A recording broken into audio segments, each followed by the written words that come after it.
1017 FM, 710 Keel, Robert J. Wright and Erin McCarty. Senator Greg Tarver is here. Hey, Mr. Greg, how have you been? Thank you for taking time for us.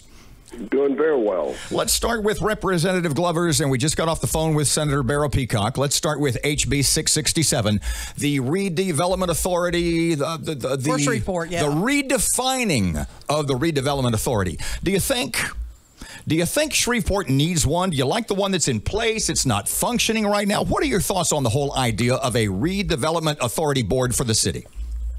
My only problem, I believe in the Redevelopment Authority. When I was on the city council years ago, we created the Redevelopment Authority, and the city council was the Redevelopment Authority. My only problem about it is that they have the right to go off for taxes, and I don't think they should have that right. I think the city of Shreveport should reserve that right. The city council can call taxes in it. They call for a tax anytime they want to.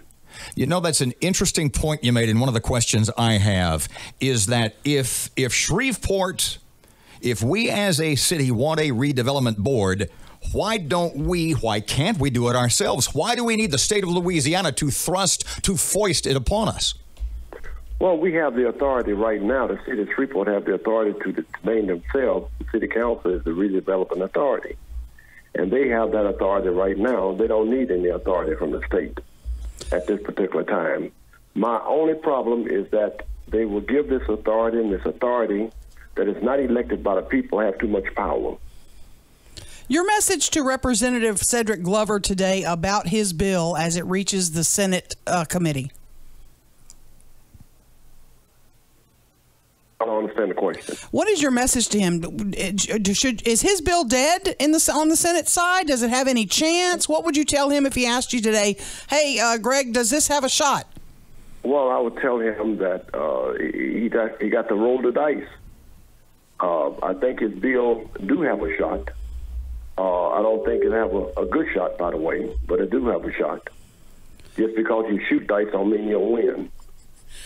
The mayor appointing 3 members on this 5-member panel. Do you have an issue with that? I have an issue when anytime you appoint a board and the board have the power to call the election and they are not elected. The people elected the city council to do their work. Why don't they call elections for the redevelopment agency that they have right now? They ought to make the one that they have functional. But we have similar boards like this with this power in, Lafayette, Baton Rouge, New Orleans, Lake Charles, other cities. Should Shreveport not be have the same thing?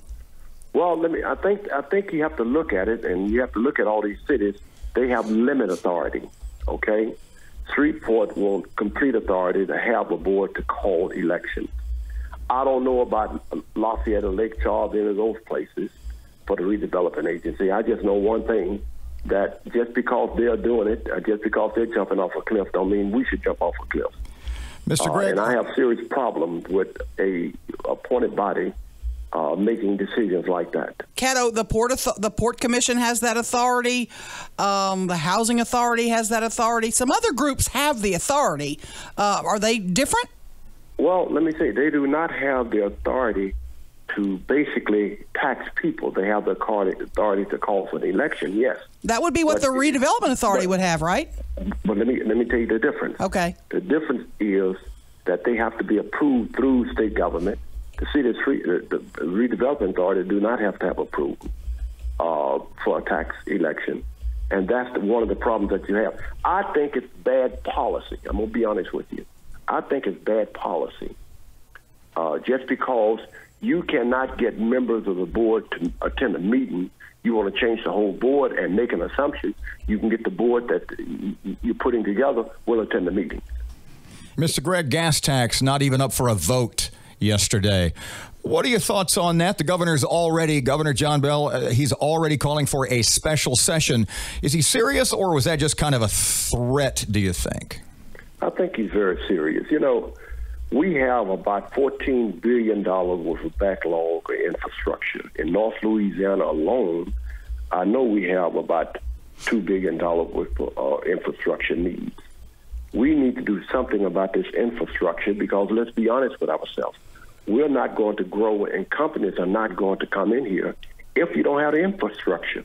They can go over to Texas, and they have all the infrastructure that you can get.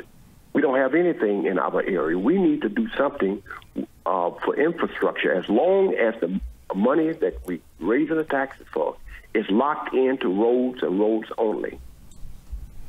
If it were the Greg Tarver bill, the gas tax bill, how much would you increase it by? What do you think would be, I don't want to say a fair amount, what do you think would be a good amount to add on to per gallon? I think between 8 and 17 or 15 cents, something like that. Right now, I think we have not raised our taxes, gas tax, in years. The federal government have not raised it in 24 years. We should be probably the same in 15 or 20 years. We need to keep up with the times. And let me say this again. If we don't do anything about our infrastructure, we're not going to get corporations to come in here. We got to get corporations to come in here. A lot of places is going to these corporations and giving them whatever they want to provide these jobs. We got to do the same, or we're not going to get any jobs. Okay, Senator Greg. Sorry, I always call you Greg. University Health, the MOU, we got 30 more days. Where are we on a new agreement? What is happening with that? Well, I don't know where we are with the agreement. I just know they came in front of the Senate the other day. And again, they did not pay the bills up. The man brought a check to the Senate Finance Committee. They owed $9.3 million at that particular time, and they brought a check for $6 million. Why would you bring a check to a committee? It's theatrical. It didn't make good sense. The way they handle their business is very, very bad. That's number one. Number two, they still are not paying their bills on time at all. Now they paid up with LSU. But what about the next month or the next 2 months? They're not paying people who provide services to them, like the elevator people. I received a bill yesterday. I don't ask for these bills. These people send me these bills, and they owe the elevator company right now. Only thing they need to do to run a good business, you got to pay your bills, or you're not going to get the service to deliver good health care services to people. Okay, I give you a magic wand. What's the solution to this problem today? We need to remove University Health, bring LSU, put LSU over the hospital, and they would do 2 or 3 things. Number one, we could increase the quality of service, number one. Number two, it would make LSU independent from the state. That is what we need. We need to take LSU out of the state from Baton Rouge and let us decide our own destiny. With LSU running the hospital, we will be able, in North Louisiana, to decide our own destiny. State Senator Greg Tarver, thank you for joining us on such short notice today. We appreciate it. I know it's going to be a long day. Yes, it's going to be a long day. It's been a long day for the last 3 weeks. Yeah. 29 past 7 o'clock, 101.7 FM, 710 Keel. Erin has local news in just a couple of seconds.